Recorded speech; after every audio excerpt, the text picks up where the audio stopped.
Muy bien, buenas tardes, bienvenidos, bienvenidas. Bienvenidos en este seminario Cuestiones de Metafísica. Mi nombre es Abel Miró y soy profesor de Metafísica en la Facultad de Filosofía de la Universidad de Barcelona. Les voy a explicar el funcionamiento de este simposio que estoy presentando. Este simposio está integrado por las presentaciones que han preparado los alumnos del grupo B1 de Metafísica de la Universidad de Barcelona. El funcionamiento de esta asignatura es el siguiente. Consta de dos partes. Tenemos por un lado unas clases prácticas y por el otro tenemos unas clases teóricas. En las clases teóricas, que son las que tienen mayor peso, nos centramos en la metafísica de cuño aristotélico y tomista. Y en las clases prácticas hacemos lo siguiente. Se deja a los alumnos que se preparen una presentación acerca de cualquier tema vinculado con la metafísica. Lo hayamos visto en clase o no lo hayamos visto en clase.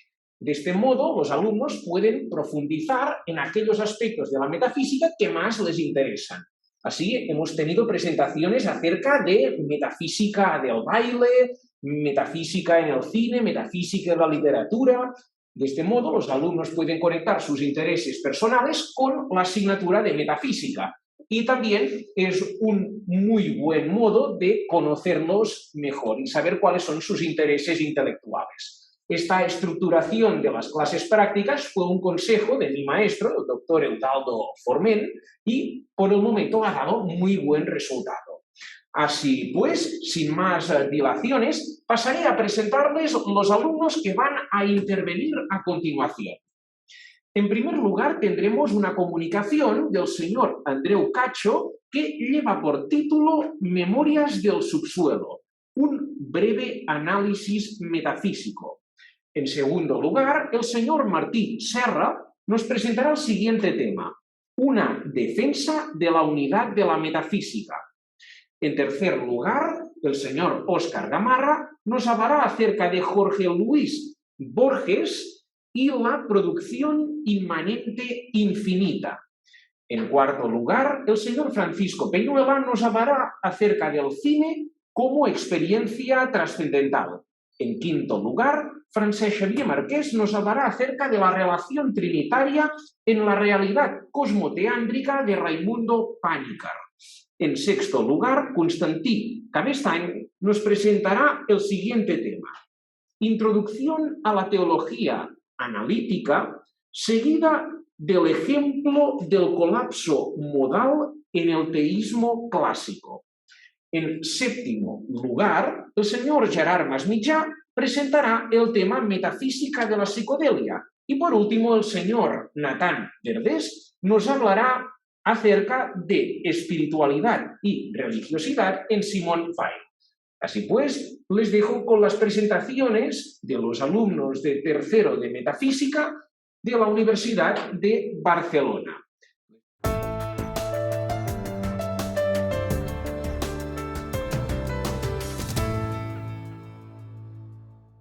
Hola, buenas tardes a todos. Muchas gracias por asistir a esta primera presentación. Mi nombre es Andreu Cacho y voy a hacerles una exposición sobre las memorias del subsuelo de Dostoyevski y haremos un análisis breve sobre la metafísica de esta obra. En primer lugar, Dostoyevski escribe esta obra, se publica en el 1864. Es una época convulsa porque se publican diferentes obras en los años previos que influyen mucho en este autor ruso. Tenemos que en 1859 se publica El origen de las especies Darwin y en el año 63 se publica Padres e hijos de Iván Turgenev y además Qué hacer de Chernyshevsky. Estas tres obras tienen una importancia elevada en la influencia que ejercen sobre Dostoyevski. En primer lugar, hay que tener en cuenta que El origen de las especies supone un cambio de paradigma, un cambio de pensamiento de la época. Se pasa, no es inmediato, sino que viene ya desde unos años atrás, pero se pasa de una concepción creacionista las especies del mundo a una concepción evolucionista. Esto quiere decir que las especies actuales vienen dadas por la evolución durante millones de años de los diferentes seres vivos. Entonces, esto es un nuevo paradigma que se adapta muy bien con la ciencia de la época, ¿no? Que es la ciencia intenta determinar la relación entre causa y efecto que hay en los diferentes objetos de las diferentes ciencias en el pasado.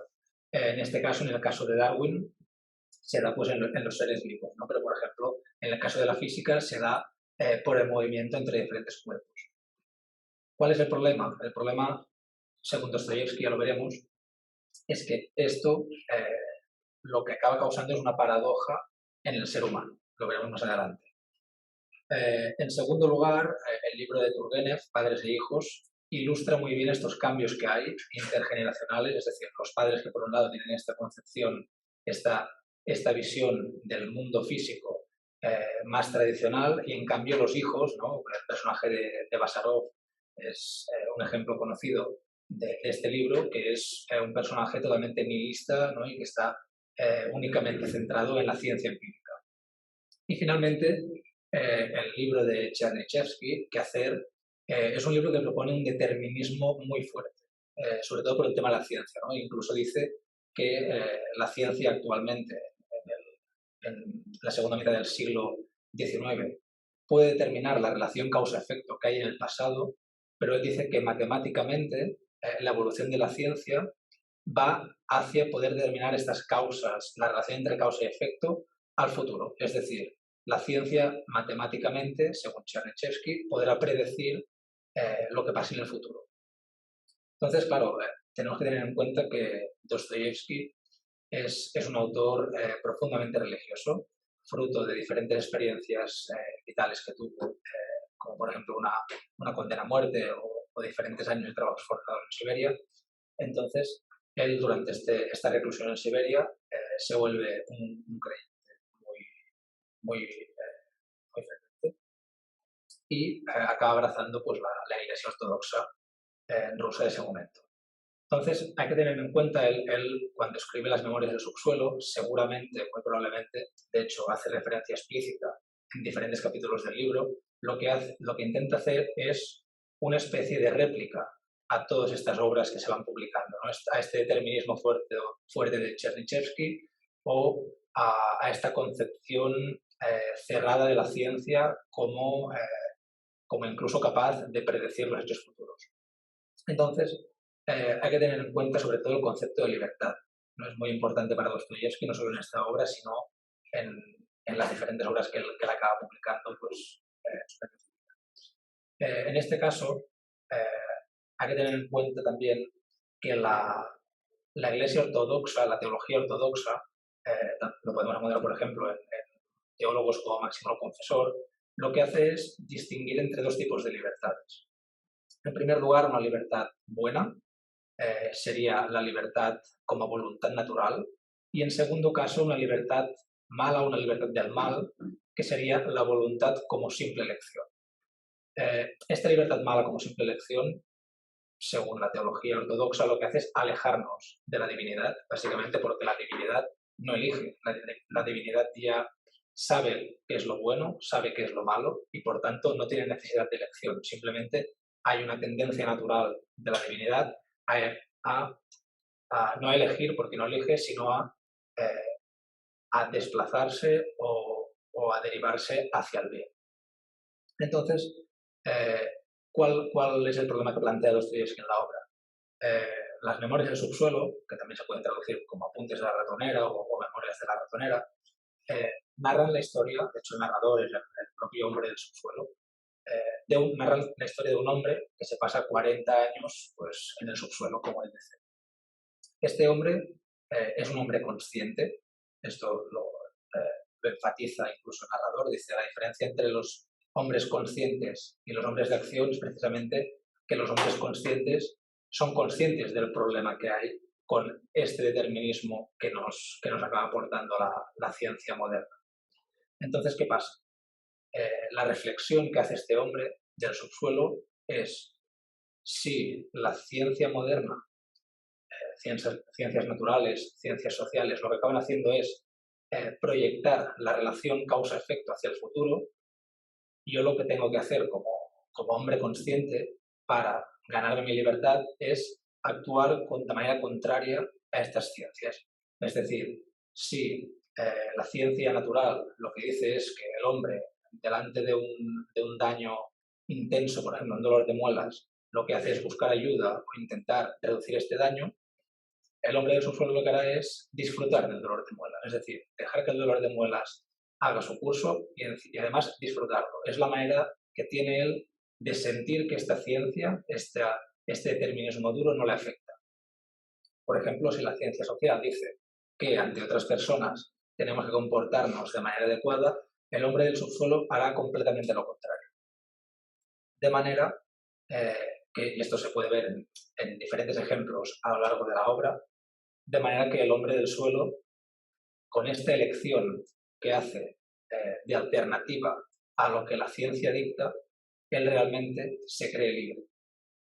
¿Cuál es el problema? El problema es que, lo hemos visto antes, esta libertad de elección, la libertad como voluntad de elección, es una libertad que nos aleja de la divinidad.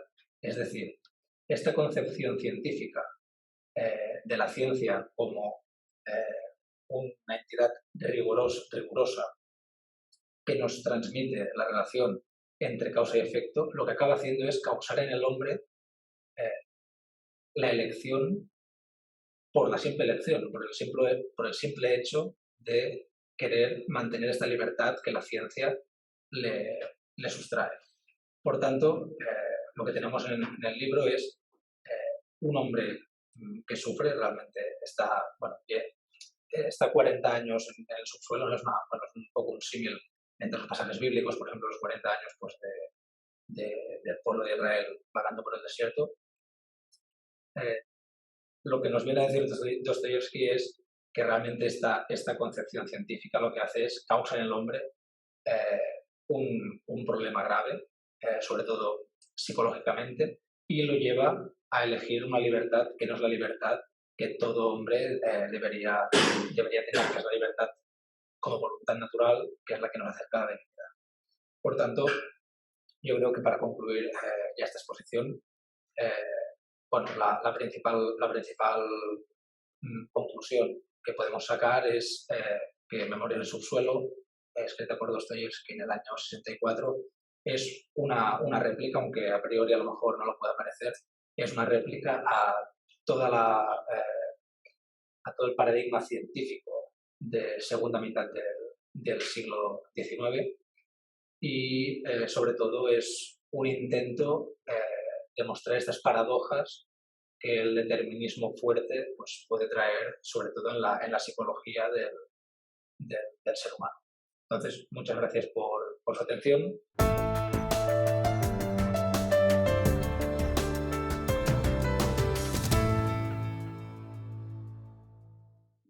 Hola, buenas tardes, yo soy Martí Serra. Antes que nada, me gustaría dar las gracias a los organizadores y al doctor Abel Miró por darnos la oportunidad de participar en este simposio. El título de esta exposición se titula Una defensa de la unidad de la metafísica, el libro de Aristóteles. Trataremos principalmente el libro 12 de la metafísica, o también conocido como el libro Lambda, y a partir de este se intentará argumentar que este libro tiene un sentido con el resto de la investigación que emprende Aristóteles en la metafísica, y por lo tanto el libro 12 no es un libro separado del resto de la obra como creían Jäger o Narto. La edición citada será la de Valentín García Yebra. Antes que nada, para resolver este problema, debemos analizar cuál es el objeto de la metafísica o filosofía primera para Aristóteles. El filósofo da 4 definiciones de qué es la metafísica y estas 4 definiciones se pueden dividir en 2 subsecciones. La primera sería la metafísica general, que este no es vocabulario de Aristóteles, sino que lo utilizamos para que quede más clara la exposición. Y la primera definición que da es la ciencia que estudia el ente en cuanto ente. La segunda es la ciencia que estudia la sustancia.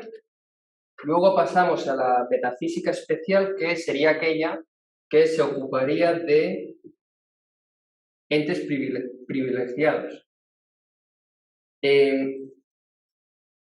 Dentro de la metafísica especial, primero tendríamos la ciencia de los primeros principios y primeras causas, y en segundo lugar tendríamos la ciencia que se ocupa de las cuestiones divinas.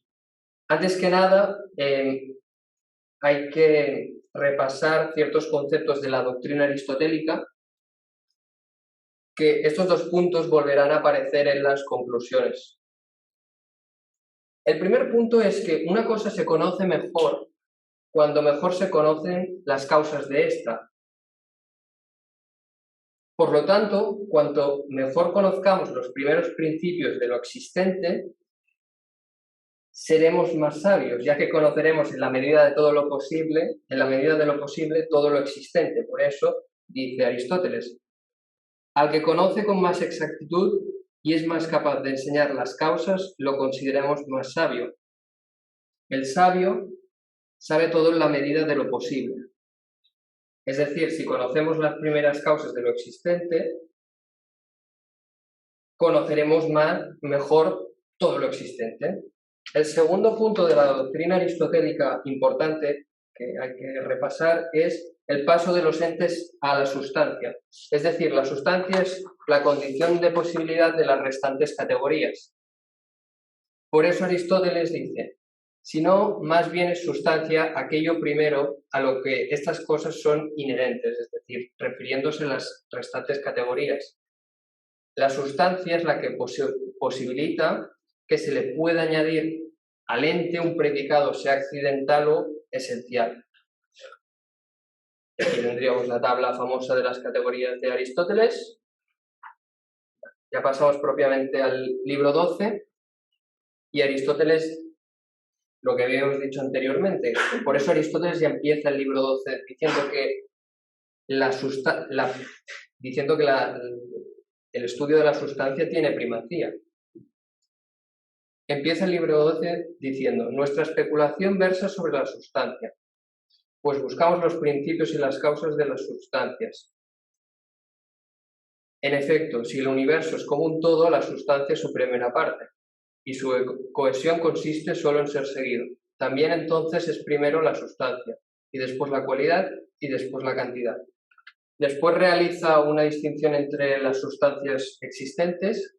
Primero vendría la sustancia sensible corruptible. En segundo lugar vendría la sustancia sensible eterna móvil. Y en tercer lugar la sustancia inmóvil. Aristóteles dice que si las sustancias, en el libro 6 de la Metafísica, dice que si las sustancias sensibles fueran las únicas que existiesen, la física sería la filosofía primera. Pero si existe una sustancia inmóvil, esta será el objeto de la filosofía primera. Y aquí os dejo la cita. Ya pasamos a la sustancia inmóvil. Realmente Aristóteles es un concepto que ya ha introducido previamente en la física y ya lo ha trabajado previamente. Dice así Aristóteles: y puesto que todo lo que está en movimiento tiene que ser movido por algo, si una cosa es movida con movimiento local por otra que está en movimiento, y este que mueve, a su vez, movida por otra, está en movimiento, y esta última por otra, y así sucesivamente, tendrá que haber entonces un primer moviente, ya que no se puede proceder hasta el infinito. Aristóteles da distintos atributos que tiene este primer moviente en la metafísica, pero no tenemos tiempo de discutir. Aquí los tenéis. Vale. La pregunta es: ¿por qué Aristóteles introduce el primer moviente en la metafísica? Hay dos motivos. El primero es que este da explicación del orden y del cambio, dice así Aristóteles en el libro 12. Además, si no hay otras cosas fuera de las sensibles, no habrá principio, ni orden, ni generación, ni las cosas celestes, sino que habrá siempre un principio del principio, es decir, habrá una regresión al infinito en tanto principio y movimiento. El segundo motivo es para justificar la eternidad y la existencia del movimiento, que esto es una cosa trabajada en el libro 7 y 8 de la física. Ya pasamos a las conclusiones. Volvemos al punto de partida, en el que se había explicado dos puntos muy importantes de la doctrina aristotélica, pero con más información. El primer punto, como habíamos dicho, es que una cosa se conoce mejor cuando mejor se conocen las causas de esta. El conocimiento de lo que nos posibilitaba, el conocimiento de los primeros principios era conocer mejor todo lo existente. Y el primer principio de todo lo existente es el primer moviente. En segundo lugar, lo que habíamos explicado ya, el paso del ente a las sustancias, es decir, en el momento en que se pasa de la metafísica especial, en la primera acepción de la ciencia que estudia el ente en cuanto ente, a la ciencia que estudia la sustancia, ya hemos visto que, como el primer moviente es el principio que permite la existencia de sustancias, entonces es condición de posibilidad de todas las sustancias, al ser esta la primera causa del movimiento. Vale. Por lo tanto, el proyecto de Aristóteles es ontoteológico, es decir, hay un paso en la metafísica del ente en cuanto ente al estudio de la sustancia y posteriormente del estudio de la sustancia se deduce que el principio de estas es el primer moviente.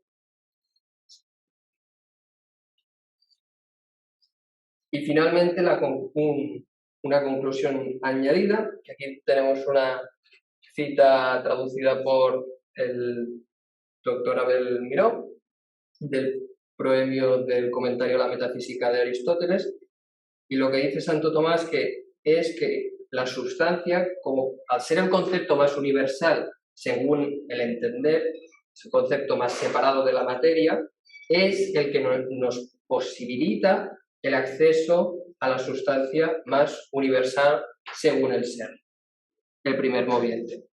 Y muchas gracias por vuestra atención.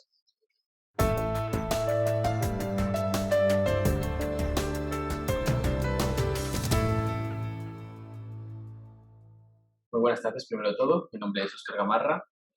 Muchas gracias por la celebración de este simposio y todo lo que conlleva. Yo hoy he venido a hacer una presentación sobre Jorge Luis Borges y la he titulado Jorge Luis Borges y la producción inmanente infinita. Y ahora dentro de poco, con un poco de suerte, veremos a qué se debe este título. Entonces, empezando, Borges nació en 1899 y murió en 1936 y es un escritor de cuentos argentino, aparte de poeta y ensayista.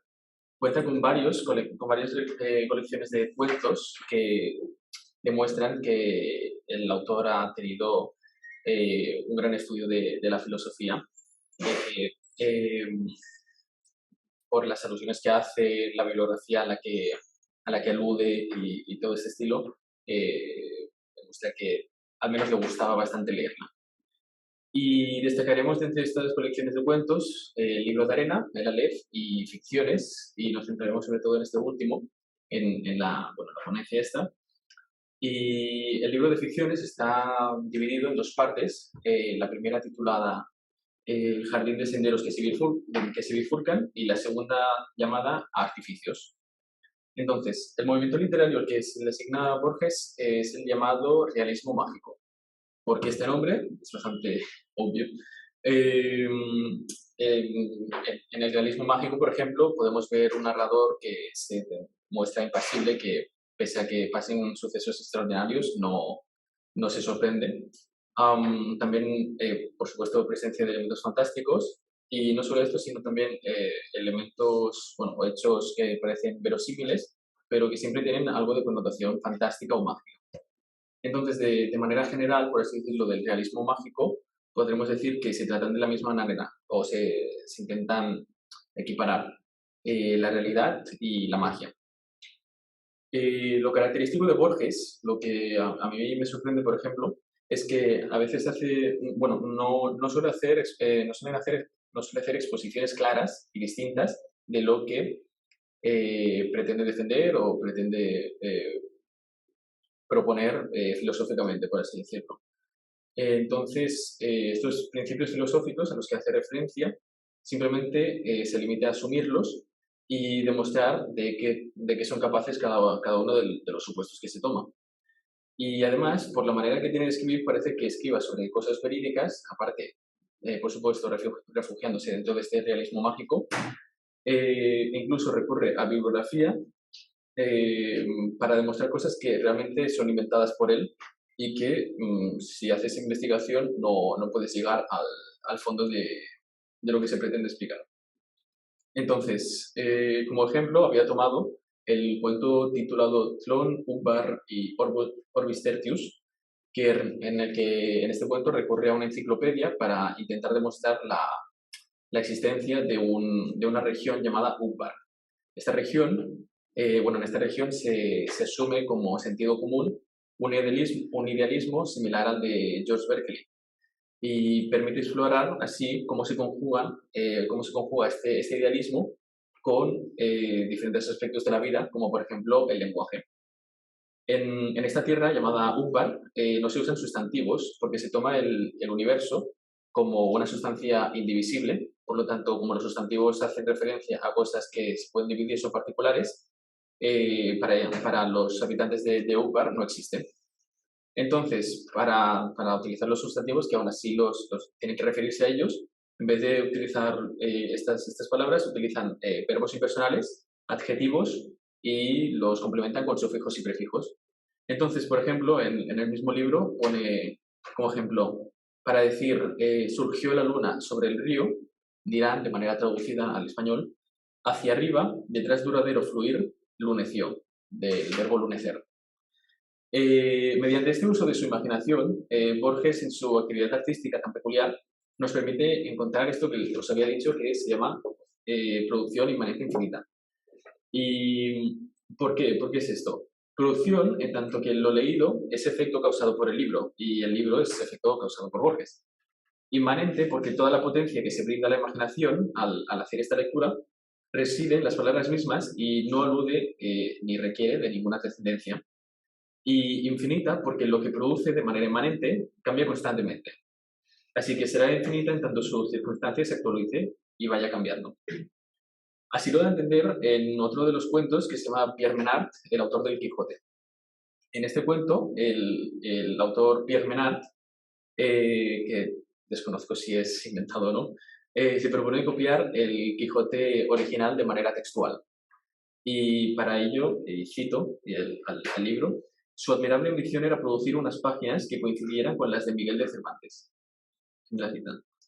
Empieza pensando que para reproducirlo debe seguir la biografía exacta de Cervantes y se lanza a aprender español, a recuperar la fe católica, a guerrear contra los moros o contra el turco y, en definitiva, a olvidar la historia de Europa entre los años 1602 y 1918, que es cuando empieza la empresa de Menard. Sin embargo, rechaza esta idea por ser demasiado fácil. En su empresa llega a copiar un par de capítulos y la primera parte de otro del Quijote, cosa que ya es bastante remarcable. Con esto se llega a la sorprendente conclusión de que el texto de Menard es más sutil e infinitamente más rico que el de Cervantes. De las mismas palabras, puesto que está copiado, surgen interpretaciones diferentes porque los contextos bajo el que son leídos son completamente distintos. De ahí que las posibles lecturas de las mismas palabras den fruto a infinitas interpretaciones completamente distintas que tengan un mismo origen, pero esto solo se revela a partir de la copia perfecta que se hace, que es creada por Menard, y esto no se deriva de la original. Y para intentar finalizar ya, tomaré como último ejemplo un libro que se llama La Biblioteca de Babel. Esta narración nos cuenta la historia de una biblioteca infinita a la que los habitantes que viven en esta biblioteca le llaman universo. Y hay un infinito número de libros con un número fijo de páginas cada uno, en las que hay una cantidad determinada de 25 caracteres dispuestos al azar completamente. De estos 25 caracteres, 22 letras, después puntos, comas y espacios. Obviamente, esto llevará a tener algún libro, por ejemplo, completamente vacío, dado que todos esos caracteres son espacios, o tener libros con una página entera de puntos. Las posibilidades aquí son ilimitadas, las de la imaginación, la verdad. Y con esto abre la posibilidad a que haya un libro que tenga la explicación de esta biblioteca misma, el por qué está ahí, o alguna cosa que se autosustente, o también que haya un libro que contradiga la teoría de por qué existe la biblioteca de manera irrefutable. Por lo tanto, esta biblioteca contendrá sus propias proposiciones y contradicciones, así como libreros que defienden diferentes posturas respecto a la biblioteca, dado que los libreros también tienen sus propios pensamientos sobre si la biblioteca es infinita o no, sobre la cantidad de libros que hayan o sobre qué relación hay entre el título del libro que vayan a leer y las letras que hay dentro. Y esto lo se podría relacionar, por ejemplo, con la distinción acto-potencial. Y si lo hacemos, entonces esta librería realmente es esperanzadora, por el hecho de que si el acto proviene de la potencia, entonces el acto no agota la potencia, sino que determina y actualiza una posibilidad entre las demás. En la biblioteca que imaginaba Borges, el hecho de actualizar el contenido del libro en el entendimiento, es decir, abrirlo y ver qué tiene escrito, no limita en absoluto la cantidad de libros que haya, es decir, las otras oportunidades que tenga de leer un libro. Por cada elección que se haga, en ningún caso se entenderá esta actualización del intelecto como fin de lo que puede ser dado, sino como una actualización de una posibilidad junto a la apertura de nuevas posibilidades, como por ejemplo las interpretaciones que es leer un libro. Es de ahí que recibe magistralmente el nombre la primera parte de la colección de cuentos, El jardín de senderos que se bifurcan. Con Borges asistimos así a una promesa de infinitud para cada instante, y lo demuestra al menos a lo largo de esta obra. Con todo esto, les recomiendo encarecidamente la lectura de Borges, y si ya lo han hecho, espero que lo hayan disfrutado tanto como lo he hecho yo. Así que muchas gracias por todo.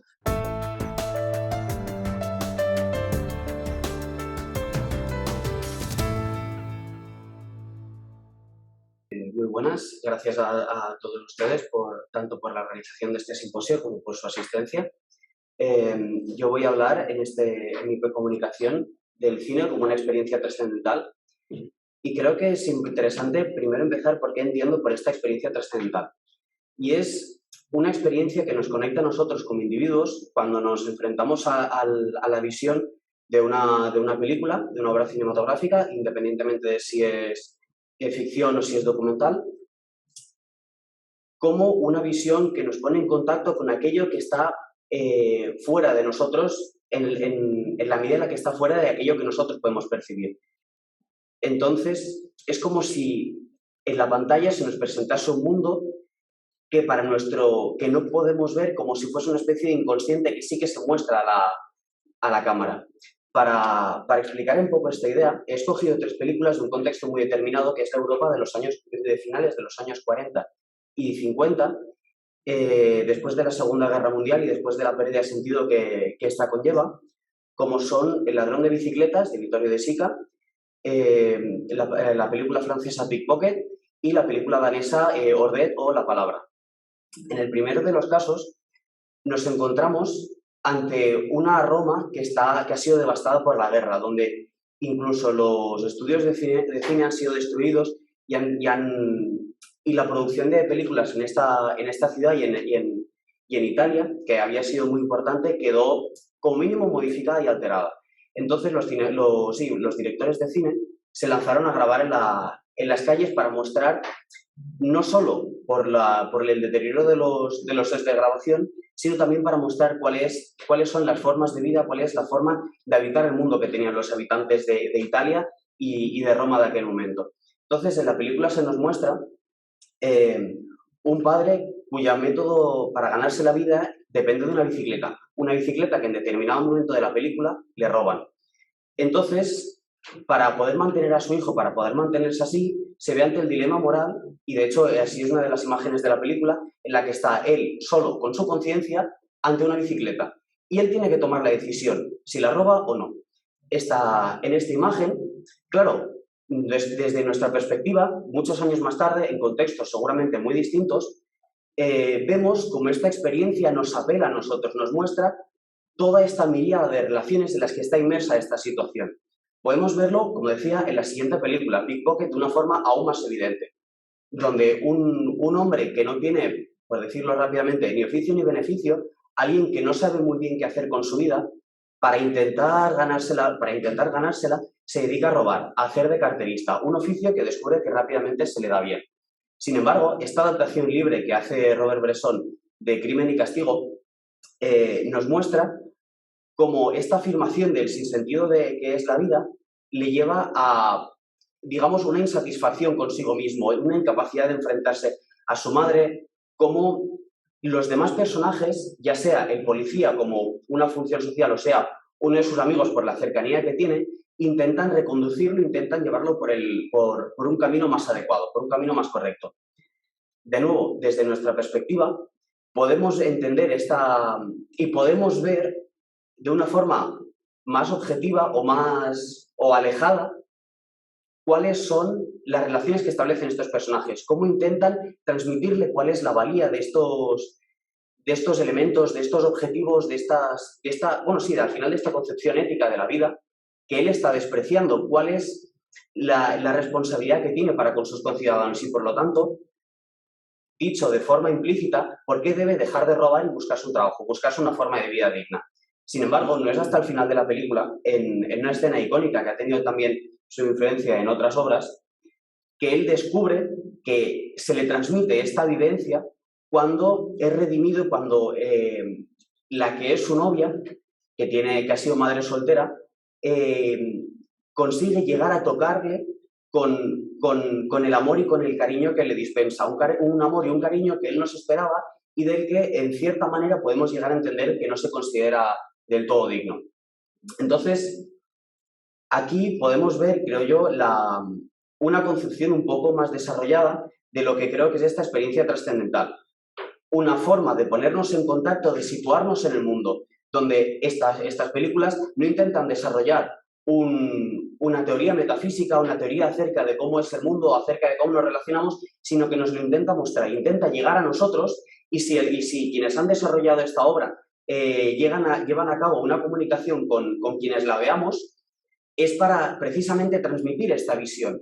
Esto creo que se puede ver aún mejor o de forma más clara en el último caso que presento, que es La palabra, del director danés Carl Theodor Dreyer, con un profundo fervor religioso donde se presentan diferentes maneras de vivir la religión, sea por parte de un hombre que ha perdido la fe, pero que su propia mujer le dice, no importa, porque tú eres buena persona, tú llevas a Dios en el corazón, ya recuperarás la fe, ya llegarás al conocimiento de Dios, pero tú eres buena persona y llevas a Dios en el corazón. Podemos ver diferentes personajes que hacen de teólogos, que empiezan profundas y complicadas discusiones teológicas acerca de cuál es el sentido de la religión, de si es una religión vivida o si es una religión en preparación para la muerte, de cuál es la fe que debe tener, cómo debe manifestarse o cómo debe, en cierta manera, organizar esta comunidad.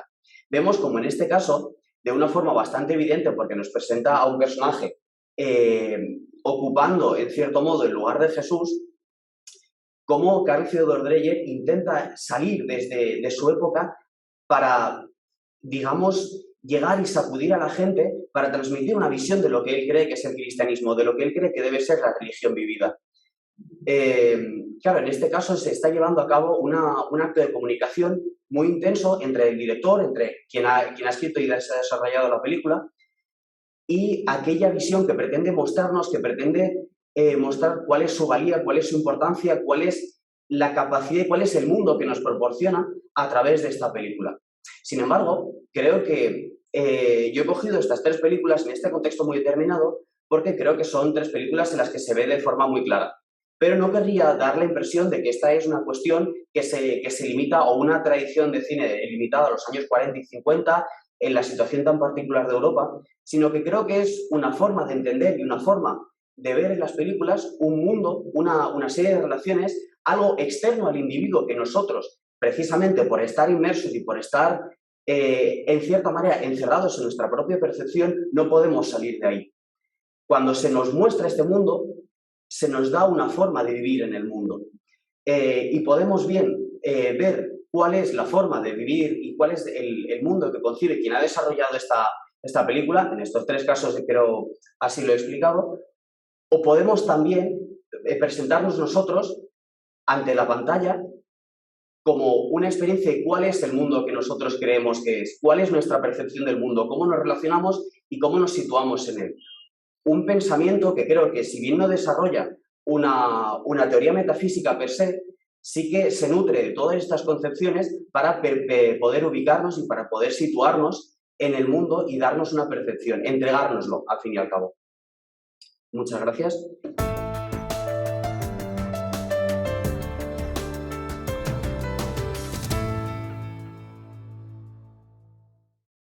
Buenas tardes, mi nombre es Francesco Márquez y voy a presentar un trabajo que se titula La relación trinitaria en la realidad cosmoteántrica de Raymond Panikar. Raymond Panikar, con este concepto, pretende cambiar la dimensión de la reflexión acerca de la realidad con la noción de cosmoteandrismo. El cambio de dimensión parte de la base de criticar el dualismo entre cuerpo y alma. El cartesianismo radicalizó esta visión dual de la realidad y la subjetivó en el ser humano. Panikar, siguiendo el hegelianismo en parte, dirá que debemos pensar esto de otra forma, porque no responde al modelo de la realidad. El binomio cuerpo y alma, propuesto por Panikar, se entiende con la analogía de la gota de agua. La muerte la entiende Panikar como cuando una gota de agua cae al océano. La gota de agua como tal desaparece, pero el agua de la gota pasa a formar parte de todo el océano. Por lo tanto, ¿el alma desaparece? No, porque siempre ha formado parte de un todo y nunca ha sido concretable, como para ahora poder predicar su desaparición. Se funde en el océano de lo real. Es la experiencia esta de la contemplación perfecta, por tanto, de la divinidad.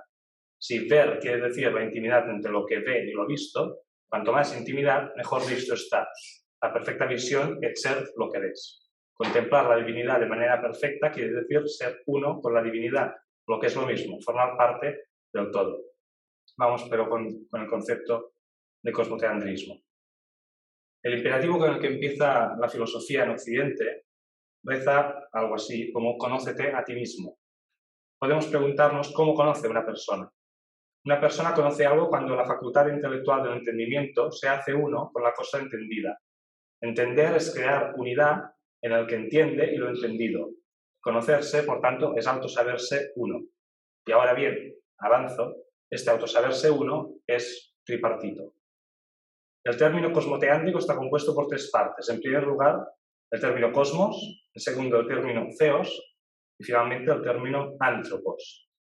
Y el autor Panikar hace notar que en un cierto sentido de justicia teológica, el orden correcto de llamar estos tres términos en uno sería teantropocósmico, dado que poniendo el término anthropos en medio entre teos y cosmos ya se explica algo de lo que esconde el término. La relación se da en el ser humano como materia que se autopiensa entre la divinidad y la naturaleza.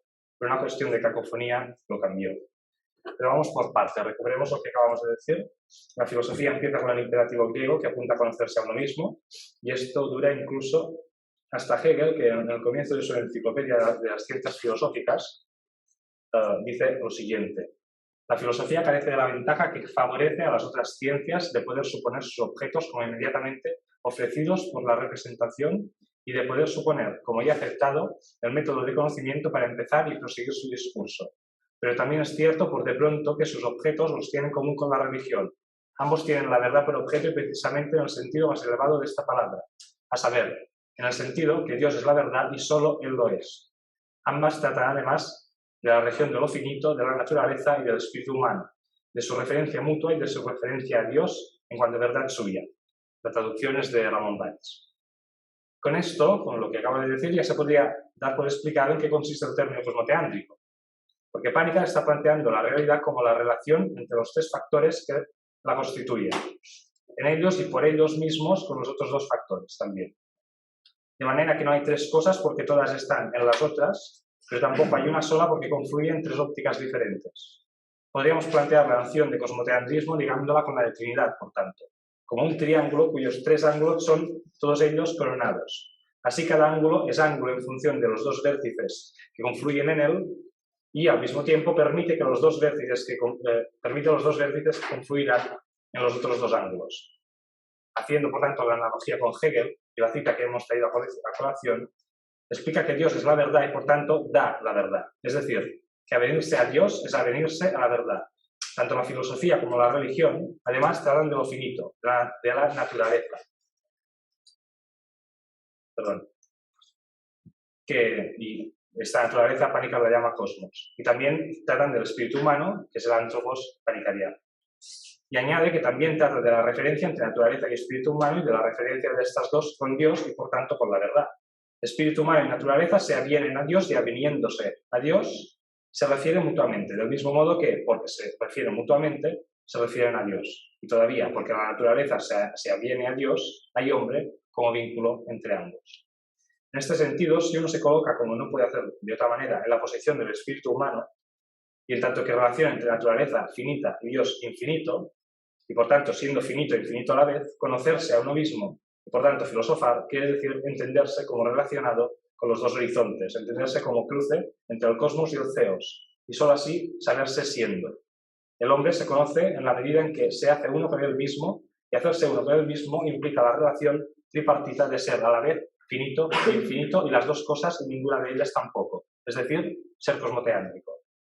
Pero la noción de cosmoteandrismo, al igual que la de Trinidad, no es reducible a un esquema donde solo interviene el ser humano. El antropos representa el Hijo en la Trinidad, y como tal podemos reducir el esquema a toda cosa real, a todo lo engendrado, porque si Dios es creador, lo es no solo de todo lo creado, sino que también es creador a cada instante. Cada momento nuevo es creación divina y por lo tanto lleva insuflado toda la energía que la noción de cosmoteandrismo pretende hacer visible. La noción haría referencia en este plano a que tanto Dios como ser humano como mundo lo podemos predicar de toda la realidad. La cosmoteandicidad que Pánica nos explica es una hipótesis filosófica que en palabras suyas se podría reducir a la explicación del sentido de una palabra, advaita, que quiere decir la dualidad. El autor tiene tradición índica y por eso usa términos de tradición oriental. La dualidad se opone tanto a la dualidad cuerpo-alma como al monismo del cuerpo, porque lo contrario de cuerpo y alma no es el cuerpo, sino que para Pánica es lo que él viene a explicar. Y propone, por tanto, una fusión entre ambos. Bien, cuando hablamos de cuerpo humano, hacemos referencia a todo lo real y concreto, por tanto, porque la multiplicidad de la existencia es una sola cosa existente y, en definitiva, es.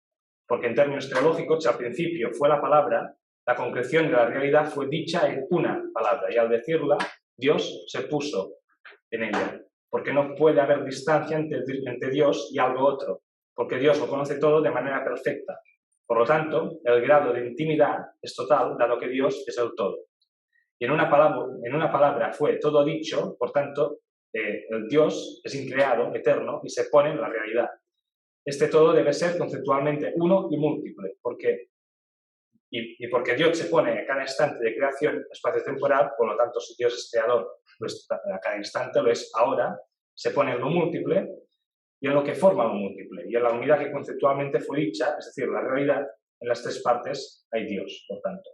Resumiendo, ¿cómo se aplica el esquema cosmoteántrico a la realidad? Dios es esta unidad, la encontramos en la multiplicidad también, es el cosmos, y en lo que forma la multiplicidad, que es el antropos. Theos, por tanto, lo encontramos en la naturaleza, en lo que forma la naturaleza, y en el todo, y es el todo. Dios es todo porque es estas tres cosas y porque se ha puesto en ellas. En segundo lugar, el mundo, el cosmos, es todo porque es estas tres cosas, en tanto que Dios está en él, y recordemos que Dios no puede ser en algo si eso implica distancia, por lo tanto es también el mundo.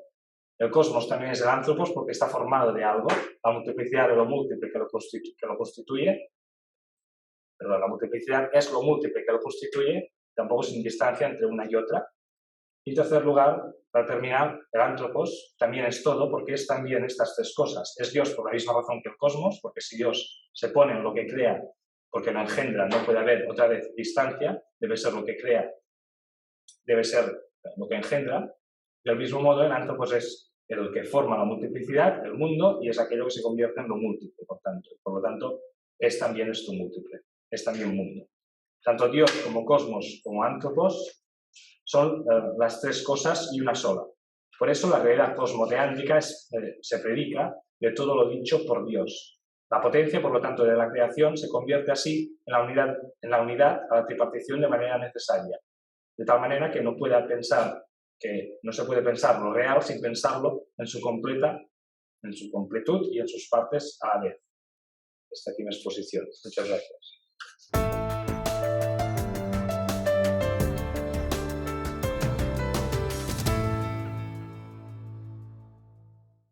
Mi nombre es Constantí Cabastany y vengo a presentar una introducción a la teología analítica como disciplina que está concebida como tal desde los últimos no más de 15 años y que concierne porque de hecho empieza a ocupar espacios en facultades de filosofía y teología, en universidades como Notre Dame, St. Andrews, Oxford, etc. Es una disciplina formalizada y descrita como instituida como tal a partir de la publicación en 2009 de una serie de artículos reconocidos, muchos de ellos a posteriori como analíticamente teológicos, por dos filósofos, Crisp y Michael Rea, y que editaron bajo el título de Analytic Theology. Decimos ahora, a día de hoy ya, que un texto se reconoce como partícipe de esta disciplina, por una parte por sus herramientas, que son las propias de la filosofía analítica, y por otra por sus propósitos, que son los de la teología cristiana.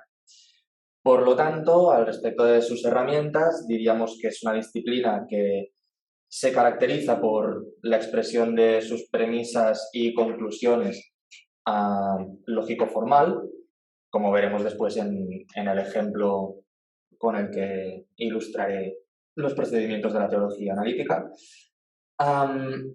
que apuesta por la primitividad de los conceptos que descompone, que analiza, a través de los que pretende proveer a la disciplina o al filósofo de fuentes suficientes de evidencia, y se caracteriza también, igual que la filosofía analítica, por usos específicos del lenguaje, como por ejemplo tratar de evitar el uso sustantivo no decorativo de las metáforas, en el sentido de que evitar el uso del lenguaje siempre que pretenda superar los contenidos semánticos que quieran decir más que el contenido propiamente proposicional.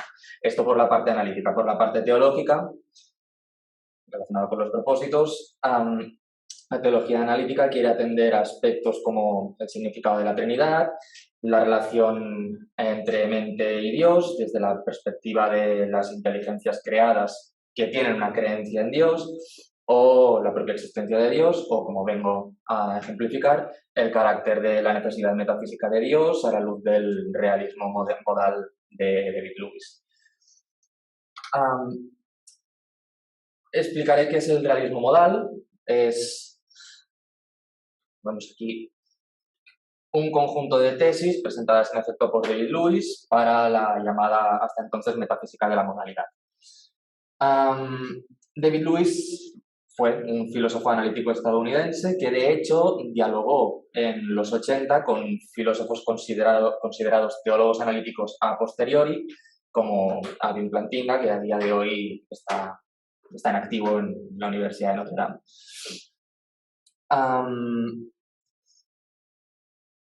Realismo modal, entonces diremos que es suponer una pluralidad de mundos separados unos de otros en sentido espacio-temporal y sobre todo en sentido causal, es decir, no se causan los unos a los otros.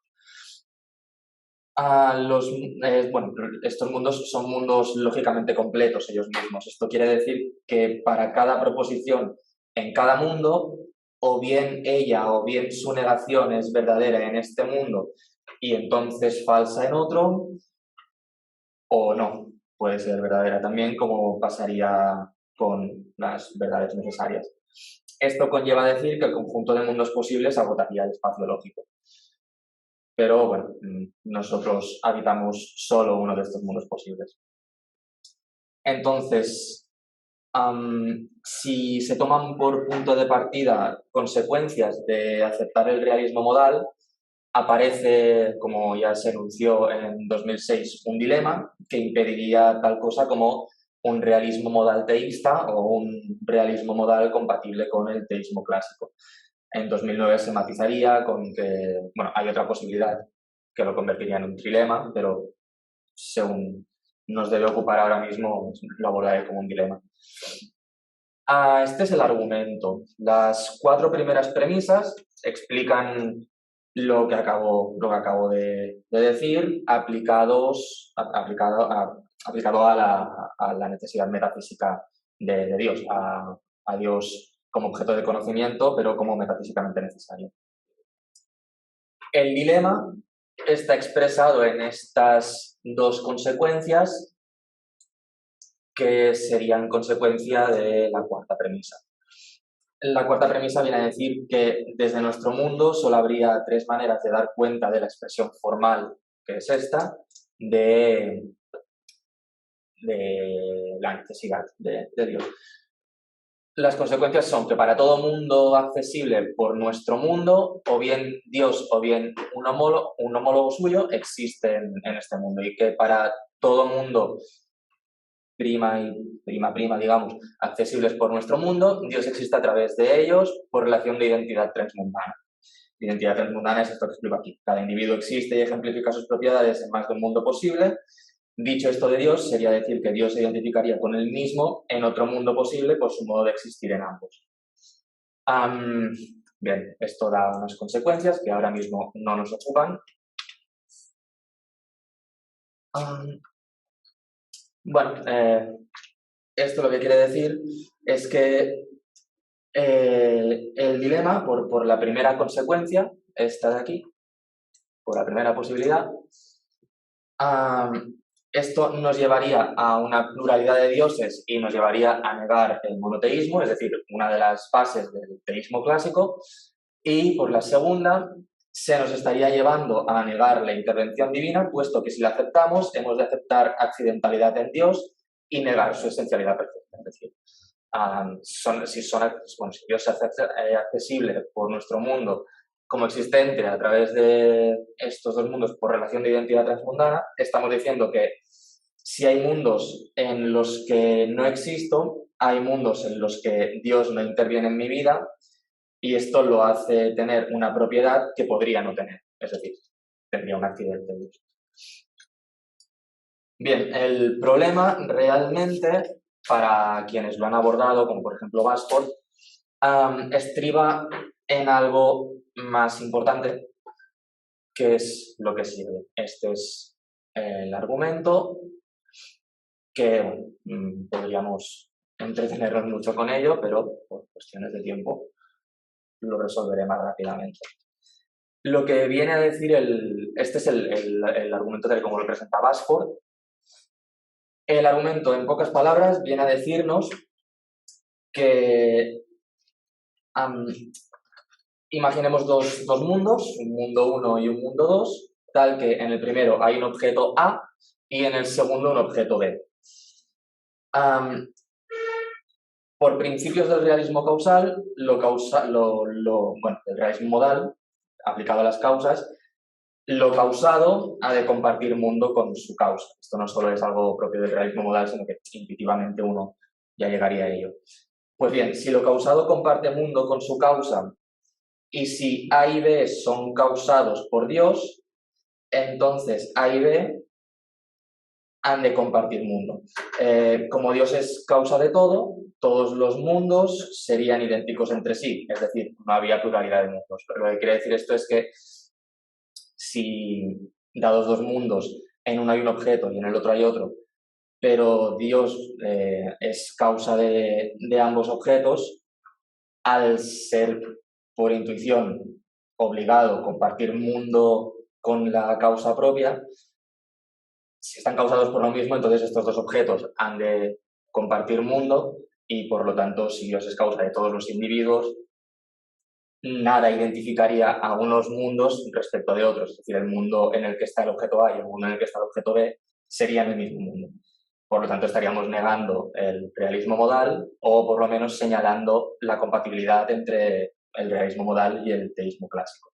Que esto nos llevaría a o bien negar la novena premisa, decir que hay pluralidad de mundos, o bien negar la 14ª, decir que Dios es el creador absoluto o el creador de todo cuanto existe. Entonces, una forma de defenderse contra esto, que es la que aplica Basford hace un año, se publicó en el verano del año pasado, sería utilizando San Anselmo, pero sobre todo Santo Tomás. Bueno, la opción más clara es formalizar Santo Tomás en lo que dice, como aquí cito, en el De Veritate, en la cuestión 4ª, artículo 5º. Muy resumidamente, como digo aquí, que la relación de Dios con el mundo no es real, puesto que solo son reales las relaciones en las que del acto creador solo se puede describir la relación de dependencia entre lo creado y su creador, pero las relaciones de creación en las que es el creador el que depende de lo creado son relaciones conceptuales o de razón, no reales. Y esto nos llevaría a matizar premisas como la 16ª y la 17ª, estas de aquí, que aluden a la naturaleza de la relación entre lo creado y el creador, para seguramente lograr señalar que sí que hay una compatibilidad o sí que es posible un realismo moral teísta. Eso es todo.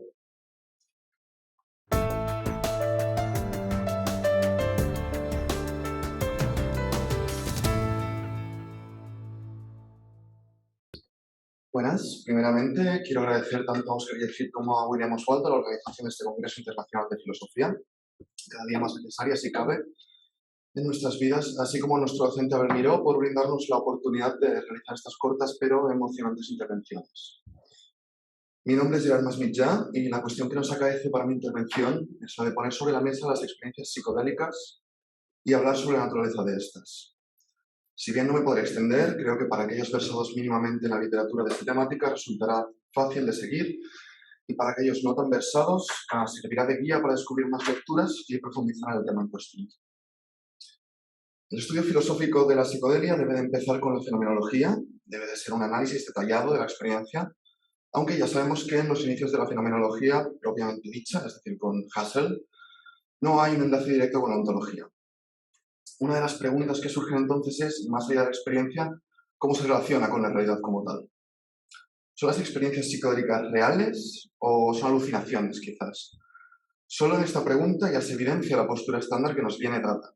Esta es la de no tomar como verdaderas las experiencias alucinatorias y, por lo tanto, no poder extraer verdad de ellas. Pero, ¿bajo qué ontología estamos entonces para empezar a tratar esto? Y para ello, claro, entonces debemos saber también en qué epistemología nos apoyamos. Precisamente esto es lo interesante de los psicodélicos y de la filosofía, que la primera parece tener relación con todas las partes de la segunda. Parece ser un punto de confluencia o nexo que se sitúa de forma muy interesante entre las distintas disciplinas, de modo que me parece una perspectiva a estudiar y a tener en cuenta en el mundo filosófico. He dicho anteriormente que debemos empezar por el fenómeno, porque como exponía Kant, el número no es cognoscible. Sin embargo, es interesante postular un enfoque quizás un poco más oriental al respecto de esto. Para ayudar a todos aquellos que les cueste más escuchar a partir de las palabras oriental o noúmeno, vamos a plantear un problema y una teoría de la percepción. Este es un problema que ataca directamente a la forma estándar de percepción, propuesta, heredada y arrastrada desde Aristóteles, es decir, el realismo directo. Es el problema de la percepción. Este problema argumenta que si las ilusiones y las alucinaciones son posibles, entonces la experiencia perceptual tal y como la entendemos no es posible. Vamos a verlo rápidamente. Tenemos una premisa mayor, que es, en una experiencia alucinatoria, el sujeto no es presentado con un objeto ordinario. Una premisa menor, que es el mismo relato respecto a la experiencia anterior, debe aplicarse a las experiencias verídicas. Y una conclusión es que los sujetos nunca son presentados con objetos ordinarios. Bien, nosotros percibimos a través de nuestros 5 sentidos clásicos una realidad fenomenológica que se nos presenta distinta a la cosa en sí. Esto es debido precisamente a estos sentidos, que no son más que la base donde se plasma lo que una vez percibido llamamos experiencia. Un ejemplo muy sencillo lo encontramos en el mundo de las artes plásticas. No obtenemos el mismo resultado de aplicar óleo sobre lienzo que sobre madera o acero o incluso llevándolo al extremo sobre agua. El sujeto sobre el que se plasma el objeto, por lo tanto, es igual de importante que el objeto. Hay varias preguntas que surgen de este problema. Por ejemplo, ¿qué alternativas más factibles hay al realismo directo? ¿O qué repercusiones tiene nuestra percepción de la realidad respecto a nuestra libertad para alterar esta percepción? Esta última la traté no hace mucho en un pequeño escrito titulado Metafísica y legislación de las drogas, supervisado por Íñigo González Ripoll, aquí mismo en la Universidad de Barcelona. De modo que me gustaría centrarme en la primera, más bien mostrándoos una teoría expuesta por el doctor Donald Hoffman en 2005, la teoría de la interfaz de usuario multimodal. Me voy a citar al mismo Hoffman,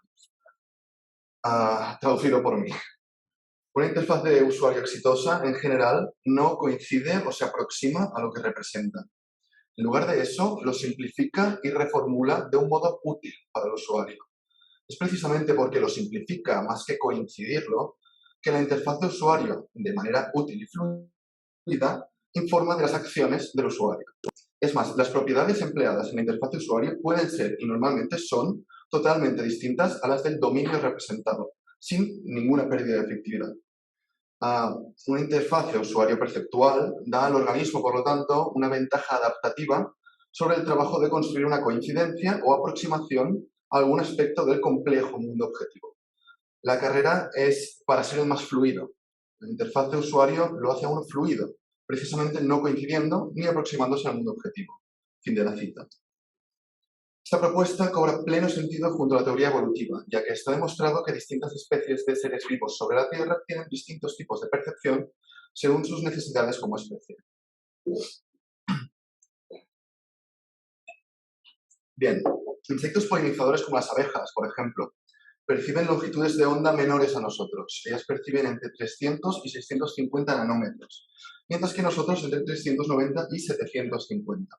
Lo que, aunque para nosotros ya sabemos cómo es, para ellas, desde nuestro punto de vista, implica observar más allá del espectro infrarrojo y, de este modo, ver de un modo más práctico los tipos de flores desde grandes distancias. Es fácil, desde nuestra perspectiva, ver que ellas han sido programadas por la misma evolución para subsistir de la forma más práctica del mundo, pero parece ser que cuando se trata de medirnos con la misma vara, esto se vuelve un poco más difícil, como bien se constata con el apoyo que reciben las teorías del realismo directo.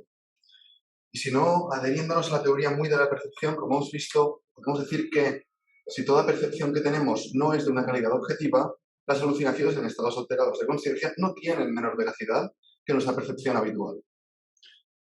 Una de las diferencias más significativas de los estados de conciencia alterados en el uso de psicodélicos respecto a la imaginación o los sueños es la profunda sensación de verdad durante y después del episodio de alteración. Si bien cuando uno imagina algo o despierta un sueño, asume que nada de lo soñado es cierto como tal, aunque haya capacidad de extraer el significado de los símbolos, que lo veremos posteriormente, después de un estado de alteración psicodélico de conciencia, uno siente que hay una gran veracidad que acompaña a la experiencia. ¿Por qué esta inercia que de forma natural nos lleva a desacreditar una experiencia y abrazar a otra? Dice Ichikawa que las áreas del cerebro que están particularmente implicadas en los sueños parecen ser las mismas que las implicadas en la imaginación. Y también menciona Walton y su concepto de quasi-emotions para justificar la falta de creencia en las vivencias soñadas a pesar de sentirlas.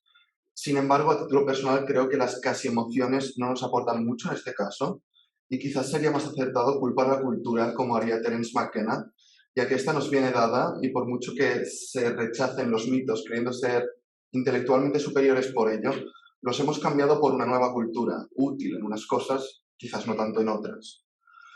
Y bien, con esto en mente ya parece menos difícil introducir autores como Deisetsu Teitaro Suzuki, con conceptos orientales como el koan, Castaneda con las enseñanzas de Don Juan sobre ontología y epistemología, o Schopenhauer con la mirada introspectiva que se topa con la voluntad como estructura inseparable del tejido de la realidad. Sin embargo, el tiempo apremia, de modo que dejo estos autores para el goce personal y propongo una última posibilidad relacionada con la teoría Muy que explicábamos antes. Recordemos a Carl Jung, el cual defendía un inconsciente colectivo por el cual muchos pacientes describían sueños y fantasías que repetían ciertos elementos de la mitología. Bien, Jung define el inconsciente colectivo como, y cito, una parte de la psique que se distingue de un inconsciente personal por vía negativa, ya que no debe su existencia a la experiencia personal y no es por tanto una adquisición personal. Mientras que lo inconsciente personal consta en lo esencial de contenidos que fueron conscientes en algún momento, pero desaparecieron de la consciencia por haber sido olvidados o reprimidos, los contenidos de lo inconsciente colectivo nunca estuvieron en la consciencia y por eso nunca fueron adquiridos por el individuo, sino que existen debido exclusivamente a la herencia. Bien, estos elementos que Jung llamaría arquetipos pueden repetirse en cualquier individuo de cualquier parte del mundo sin distinción entre culturas, que es algo que él, bueno, dice que se debe a la herencia, pero yo en este caso defiendo que no, que está en otro lado exterior, que ahora veremos cuál es. Se podría decir que es algo relativo a nuestra especie. Freud, por su lado, aunque siempre en contraposición a Jung, parece admitir que también hay elementos simbólicos repetitivos, solo que en vez de colocarlos fuera de la conciencia, como Jung, los coloca en la psique humana como parte de una transmisión hereditaria que él llamaría el factor filogenético. Este factor no ha sido demostrado científicamente y de hecho parece ser una tarea imposible de realizar. Sin embargo, como decíamos, toda nuestra percepción es de hecho una alucinación. Esto es en el sentido de que no vemos la realidad tal y como es, sino a través de una interfaz que nos permite movernos por el mundo de forma práctica, una ficción modificable y reasegurable a través del lenguaje, como bien decía Wittgenstein en su defensa de la imposibilidad del lenguaje privado. Si toda percepción que tenemos no es de objetos como tales, debido a la Muy, las alucinaciones en estados alterados de conciencia con psicodélicos no tienen menor veracidad que nuestra percepción habitual. Sencillamente nos dan otra interfaz, una modificación de nuestra percepción que nos permite acceder a verdades no científicas sobre el mundo. De ahí extraemos símbolos universales y explicables, como bien trabajó Jung. Y estos símbolos significativos no tienen una existencia material hasta que no se encuentran empíricamente manifestados, lo cual, extrapolado a todo lo expuesto anteriormente, nos abre el camino a pensar que podrían ser formas existentes más allá de nuestra interfaz, ya que incluso en culturas dispares e incomunicadas se han encontrado experiencias de formas o entidades similares o idénticas. Por ejemplo, podríamos hablar de perfectamente los elfos máquina de McKenna y bueno, toda la literatura asociada a este mundo. Sin embargo, lo que hay más allá de la interfaz es difícilmente demostrable científicamente. Lo único que pretendo ofreceros es la capacidad de extraer verdades de un modo no científico y, con suerte, reconducir el foco de los estudios respecto a la realidad que vivimos. Muchas gracias por vuestra atención. De nuevo, a Óscar, William y Abel por darme la oportunidad de estar aquí. Y a Carlos Castaneda, Kitaro Nishida, Suzuki, Alan Batts, Dennis McKenna y Antonio Escotado por ser de tanta inspiración.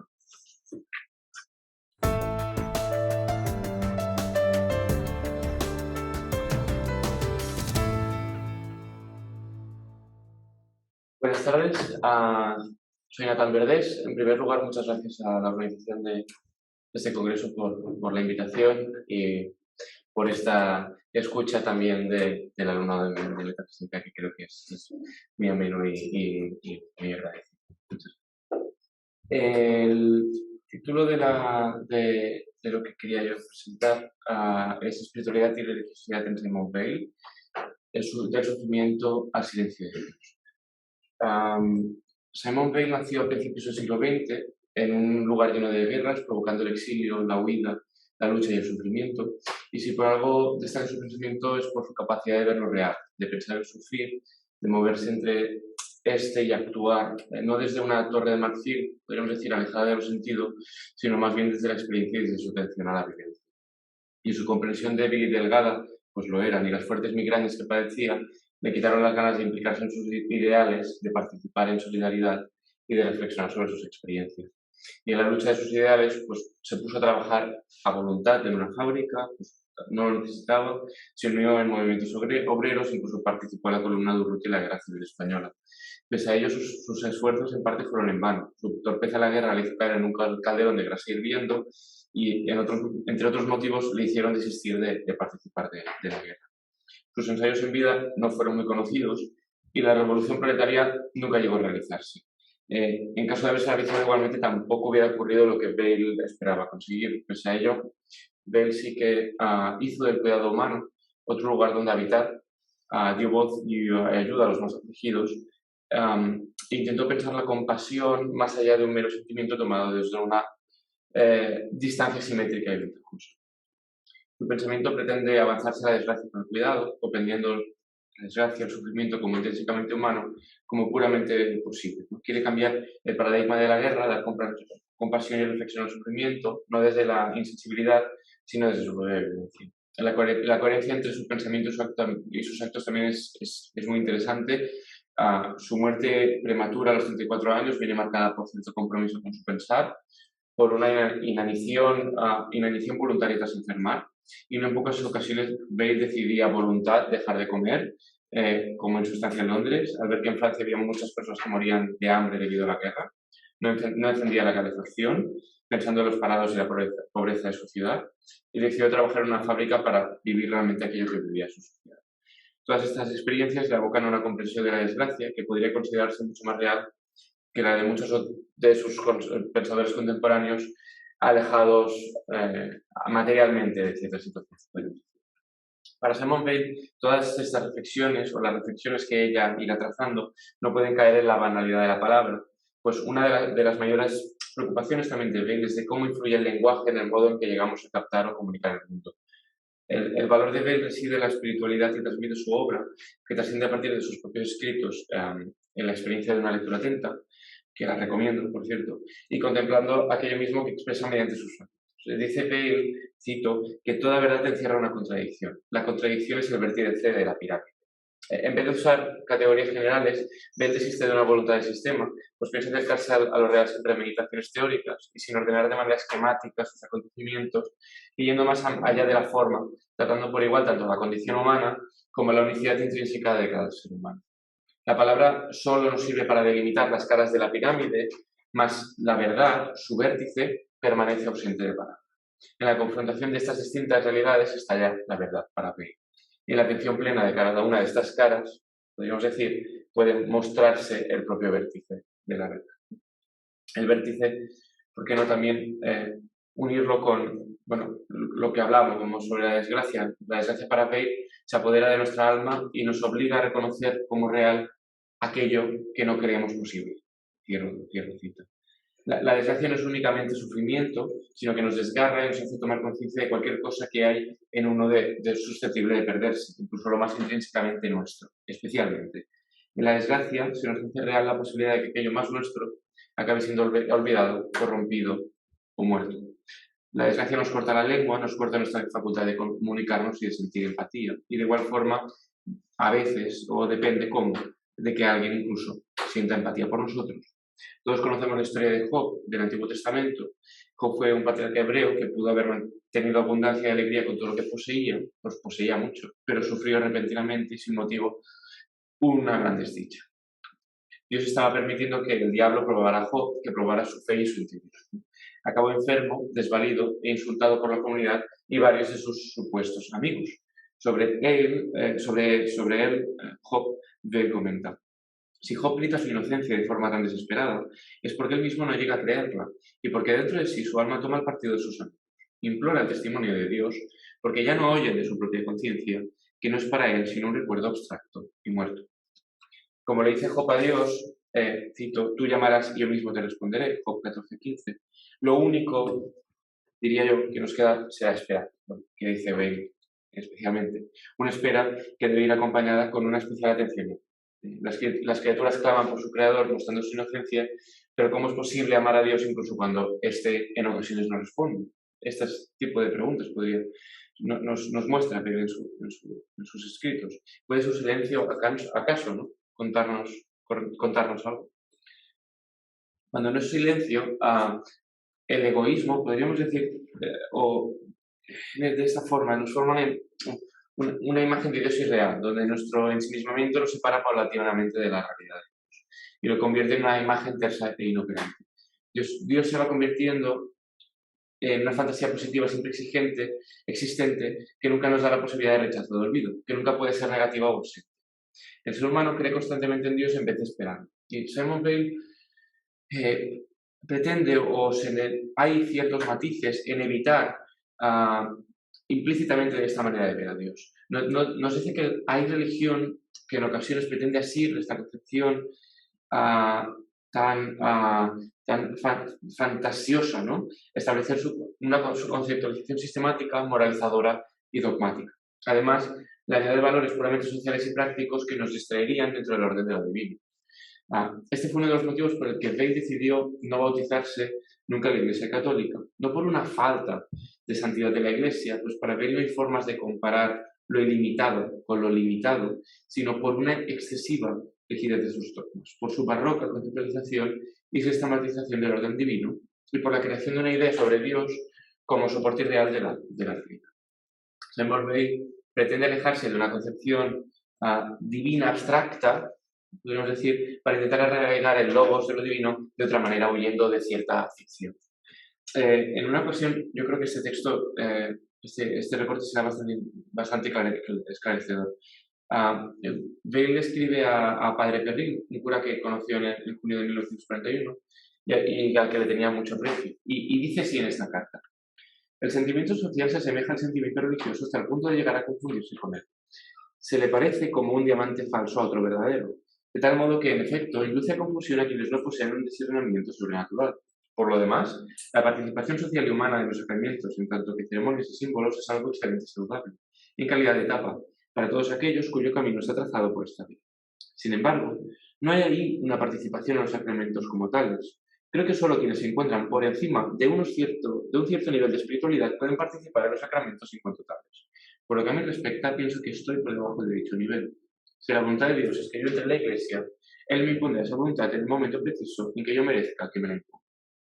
Seymour Weil, curiosamente, pretende evadir la fantasía, comprender la dureza de la realidad, la importancia de la decisión y de la acción y de la no evasión, pero sigue pensando que no es posible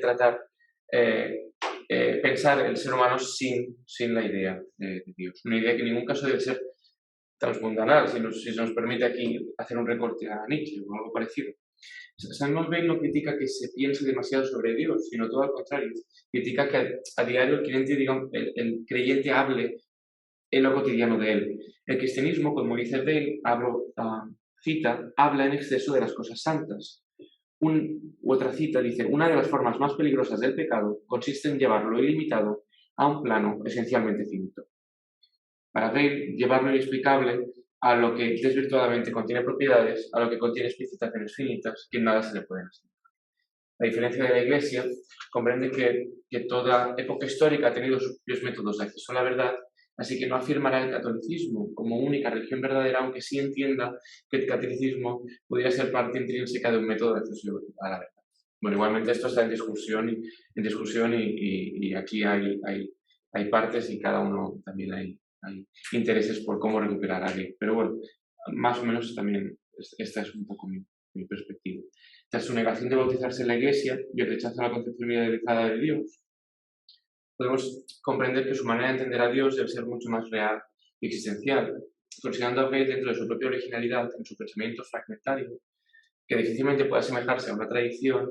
Podemos, de todas formas, introducirnos en aquello que Weil entiende que de Dios por medio del existencialismo cristiano también, que apareció tiempo atrás, que dice así, como a Dios solo podemos escucharlo callar. Seymour Weil nos dirá que la creación es un abandono de Dios y la relación que mantiene el creador con su creador es apenas ligera e imperceptible.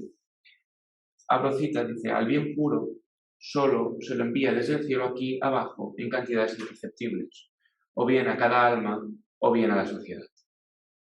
De esta forma, Dios solo puede estar en forma de ausencia. Dios se oculta tras la creación del mundo y solamente lo encontramos mediante su silencio. La atención y su espera serán la única vía en la que éste pueda adentrarse en nuestros corazones. En la atención será posible la oración y el surgimiento de amor que, lejos de poder ser contenido, podrá encontrar aquello que está ausente. Una de las últimas citas que me gustaría comentar aquí dice: si se ama a Dios pensando que no existe, Él hará manifiesta su existencia. Nada de lo que existe es absolutamente digno de amor. Por lo tanto, hay que amar aquello que no existe. Pero ese inexistente objeto de amor no es una ficción, pues nuestras ficciones no pueden ser más dignas de amor que nosotros mismos, que no lo somos. Quiero citar. Para Bale, pensar a Dios como existente conlleva una falsedad, en cierta forma, pero como inexistente, sin duda, una contradicción.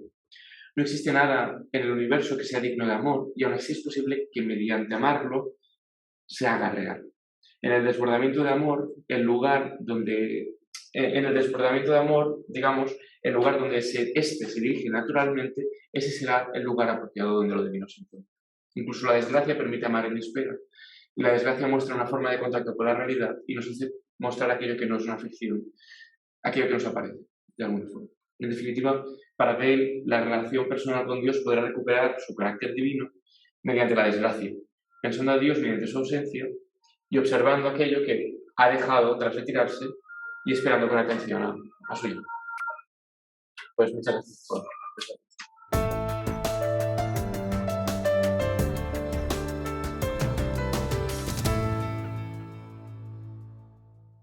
Buenas tardes. Mi nombre es Alberto Guillem y, bueno, antes que nada, como han hecho mis compañeros, quería agradecer la oportunidad de poder participar en este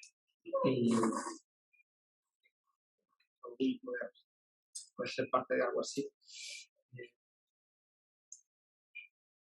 Después de semanas dando vueltas sobre qué me gustaría hablar que estuviera relacionado con la metafísica, me di cuenta de que no me apetecía hablar de algo relacionado con la metafísica, sino hablar de metafísica.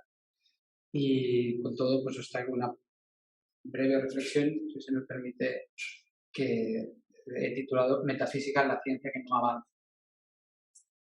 Hace unos años, un profesor de filosofía política me hizo entender por qué estamos en la universidad estudiando filosofía. Entendí qué es lo que hacemos aquí, ¿no? Y yo estaba cursando segundo ya, llevaba como un tiempo un poco perdido, pero el profesor dijo, la filosofía es la disciplina que investiga los primeros principios que rigen el ser. Él lo explicaba para luego derivarlo a su ámbito particular, a saber, la filosofía política, pero yo me quedé con la imagen global de la expresión y en este sentido creo que podemos fácilmente identificar filosofía con metafísica, como tantas veces hicieron los antiguos. Esta consideración nos lleva irremediablemente a la consideración del ente como principio. Insondable. Una buena palabra para definir lo lejos que sigue quedando para nuestro entendimiento el principio de todo. Lo que sí sabemos es que le llamemos como le llamemos, causa primera, Dios, motor inmóvil. El primer principio que rige el ser es un ente. Ente, aquello que es, parece el término base. Cuando alguien no sabe cómo definir algo, se usan expresiones como en esa película parecía una especie de ente, cuando no sabemos qué decir. Y decimos ente porque no sabemos qué otra cosa decir, pero sabemos que aunque no sepamos nada sobre algo, sabemos como mínimo que se trata de un ente, ¿no? Sin embargo, el término ente no es entendido del mismo modo por todo el mundo. Tomás de Aquino lo pone en la punta de la pirámide, el entendimiento en acto puro, siguiendo la estela aristotélica. Hegel, sin embargo, lo considera el más vacío de los conceptos, pura posibilidad que nada entraña por sí sola. Lo que sí sabemos es que el ente es el objeto de estudio de la metafísica y que no podemos negarlo como primer principio en la medida que todo lo que es un ente. El ente le da el ser a las cosas, con lo que capitaliza el primer principio metafísico. Centrándome entonces en el título de mi exposición, reflexión, metafísica, la ciencia que no avanza. Hay quien podría pensar que con esta denominación estoy colocando la metafísica en una disciplina menor que la considero menos importante, nada más lejos de la realidad. Me explico. Cuando hoy en día hablamos de ciencias particulares, podemos dibujar un camino de progreso que nos sitúa desde un punto de partida hasta un punto quizá no de llegada, pero sí el punto hasta el cual hoy en día dicha ciencia ha progresado. Podríamos definir las etapas de la historia de la física, por ejemplo, o la astronomía, desde Aristóteles hasta hoy, pasando por Copérnico y Galileo, etc. Con la metafísica, sin embargo, pasa algo particular. Se trata ni más ni menos que de la ciencia más antigua, la primera que se empezó a considerar. No es casualidad que en un contexto en el que filosofía y ciencia no tenían la línea divisoria que las separa hoy en día, metafísica no fuera otra cosa que sinónimo de filosofía primera. Siendo este el caso, es evidente, pues, que la metafísica goza de la trayectoria de estudio más longeva de la historia de la humanidad. y con todo no podemos hablar de un progreso real. No podemos hablar de un avance científico en el estudio de la metafísica. Resumiendo, no estamos ahora más cerca de conocer la naturaleza del ente y los primeros principios de lo que estábamos en tiempos de Tales de Mileto. Ha habido múltiples intentos y teorías, las religiones lo han intentado, filósofos y filósofas han hecho correr ríos de tinta con posibles explicaciones, pero nadie ha podido vislumbrar la verdad de la causa primera. No obstante, como decía, eso no convierte a la metafísica en una doctrina menor. Eso no la hace sino la más fascinante de las ciencias. Esto se hace evidente considerando, en mi opinión, la doctrina metafísica que sí ha conseguido hacerse un lugar, a pesar de igual no poder conseguir el objetivo final, digamos, como mínimo se han conseguido definir nuestras limitaciones y se han hecho sólidas propuestas que han servido de base para la mayoría de doctrinas metafísicas que tenemos en consideración, al menos en Occidente, y al menos, en mi humilde opinión, yo les veo cierta base, digamos. Estoy hablando del cuadro aristotélico-tomista, fundamentado por conceptos como potencia, acto, material, inmaterial, entendimiento puro, limitado, agente, paciente. Todo esto nos dibuja una jerarquía y un orden que nos permiten dibujar el camino de la metafísica. Nos hace comprender cómo entendemos lo que entendemos, por qué no entendemos lo que no entendemos y cuáles debieran ser, en principio, las características de la causa primera a lo que todo remite, del ente en tanto que ente. Obviamente, esto que digo ni siquiera es algo que podamos considerar verdad en la misma manera que consideramos verdadera una teoría científica confirmada. Pues ni siquiera en esto hay un acuerdo general ni posibilidad de demostración empírica. No obstante, eso no es suficiente para frenar nuestro empeño en conocer. Conocer la verdad pura, el objetivo del ser humano, como ya definió Aristóteles, y que no es otra cosa que volver al principio. Irónico es, sin duda, que la única ciencia que no puede avanzar sea la única que no trata de progresar hacia adelante, sino de regresar hasta el más puro principio. La metafísica es un viaje circular para volver al punto de partida, en la medida que lo que intentamos conocer es algo ya existente y operante en el momento en que nos lanzamos a conocerlo. Esa es una de las razones por las que lo encuentro tan fascinante y también puede ser una de las razones por las que como seres humanos nos es negado avanzar.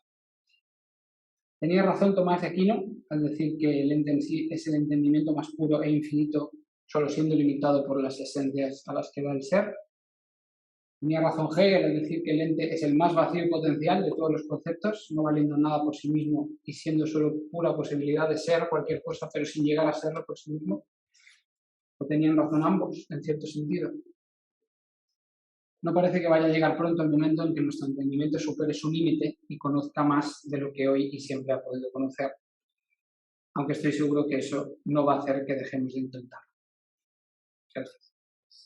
Por último, y para cerrar esta mesa de comunicaciones, solo me queda agradecer a los alumnos que amablemente se prestaron a participar en este simposio y también agradecer muy especialmente a los organizadores que nos ofrecieran esta oportunidad. A todos ustedes, muchísimas gracias y quedamos atentos para responder a sus preguntas. Muchas gracias a todos.